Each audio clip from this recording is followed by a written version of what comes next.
Tonight's bedtime lesson is about, second bedtime lesson is about hives. The main symptom of hives or urticaria is a rash.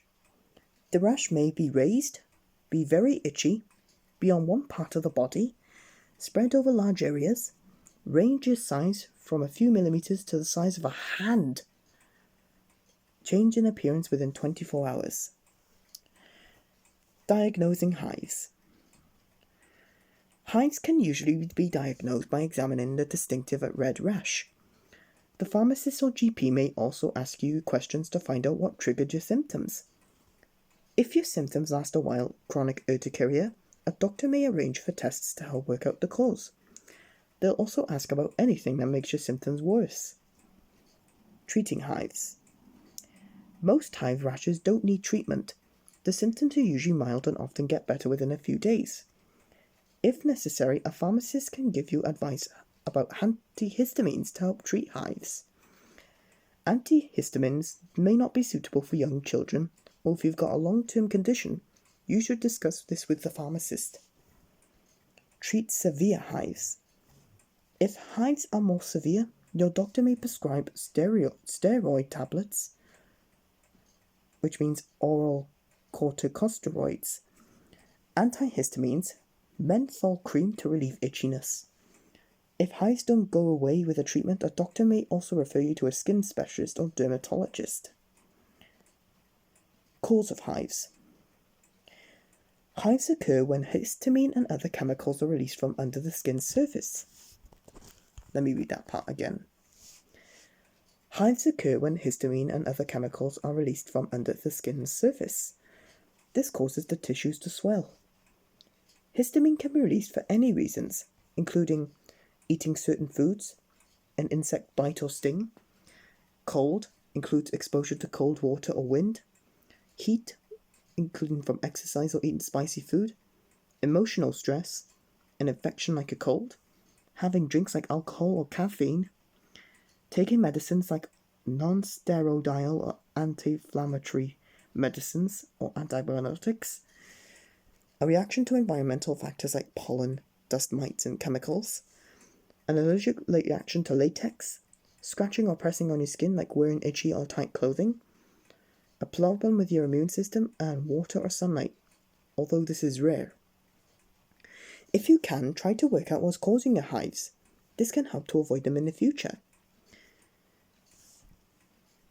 Complications, which is our final one. Complications of hives include angioedema, which means a deeper swelling of tissues, psychological or emotional problems like stress or anxiety, anaphylaxis, which means a severe allergic reaction that should be treated as a serious medical emergency. Since it's only one, I'm actually going to do a third bedtime lesson in this one, like a double bedtime lesson. So the next part is about sunburn. Now, sunburn is skin damage caused by ultraviolet rays. It usually causes the skin to become red, sore, warm, tender, and occasionally itchy for about a week. The skin will normally start to flake and peel after a few days and will usually fully heal within a week, 7 days. While sunburn is often short-lived and mild, it's important to try to avoid it, because it can increase your chances of developing serious health problems, such as skin cancer in later life. It's easy to underestimate your exposure to the sun when outside, as the redness doesn't actually develop for several hours. Breezes and getting wet, such as going in and out to the sea, may cool your skin, so you don't realize you're getting burnt. You should always be aware of the risk of sunburn if you're going out inside in the strong sun, and look out for your skin getting hot. What to do if you're sunburned? If you or your child has sunburn, you should get out of the sun as soon as possible. Head indoors or into a shady area. You can usually treat mild sunburn at home, although there are some circumstances where you should seek medical advice. The following advice may help you to relieve your symptoms until your skin heals. Here are the do's. Cool the skin by sponging it with cold water or having a cold bath or shower. Applying a cold compress, such as a cold flannel, to the affected area may also help. Drink plenty of fluids to cool you down and prevent dehydration. Take pain relief such as ibuprofen or paracetamol to relieve any pain. Aspirin should not be given to any children under 16. And try to avoid all sunlight, including through windows, by covering up the infected areas of skin until your skin is fully healed. Your nearest pharmacist can advise you on the best treatment if you have sunburn. Who's at risk of sunburn? Everyone who is exposed to UV light is at risk of getting sunburn, although some people are more vulnerable than others. You should take extra care when out in the sun. If you have pale white or light brown skin, have freckles or red or fair hair, tend to burn rather than tan, have many moles, have skin problems relating to a medical condition, are only exposed to intense sun occasionally, for example while on holiday, are in a hot country where the sun is particularly intense, and having a family history of skin cancer. People who spend a lot of time in the sun, whether it's for work or play, are at increased risk of skin cancer if they don't take the right precautions. Snow, sand, concrete and water can reflect the sun's rays onto your skin, and the sun is more intense at high altitudes. The dangers of UV rays. The short-term risks of sun exposure are sunburn and sun allergy. The longer-term risks over decades include actinic or solar keratosis, rough and scaly precancerous spots on the skin. Sorry about that ringtone. Skin cancer, including both melanoma and non-melanoma skin cancer. Eye problems such as photokeratitis or snow blindness and cataracts. Premature aging of skin and wrinkling. Preventing sunburn. Skin should be protected from strong sunlight by covering up with suitable clothing, seeking shade, and applying sunscreen. In the UK, the risk of getting sunburned is highest from March to October, particularly from 11 till 3, where the sun rays are the strongest. There is also a risk of getting sunburn in other weather conditions. For example, light reflecting off snow can also cause sunburn. You can also burn in cloudy and cool conditions.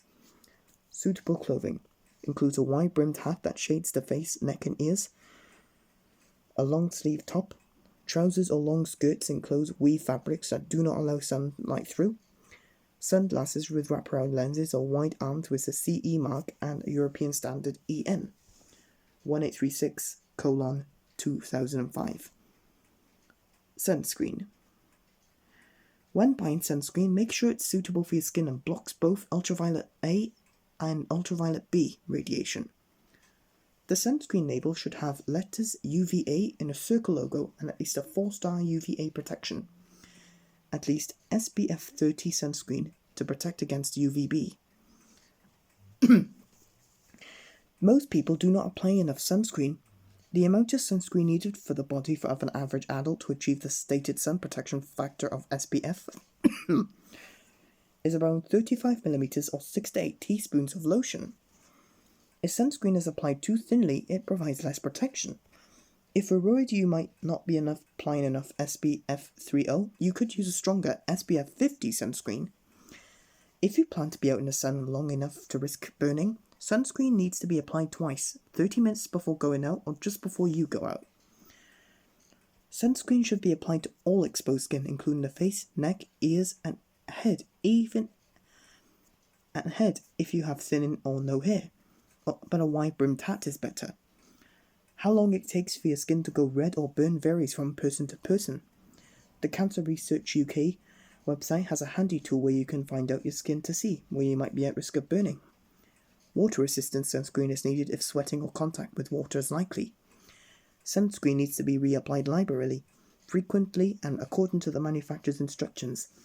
This includes straight after you've been in water, even if it's water-resistant, and after towel drying, sweating, or when it may be rubbed off. Advice for babies and children, which is our final part.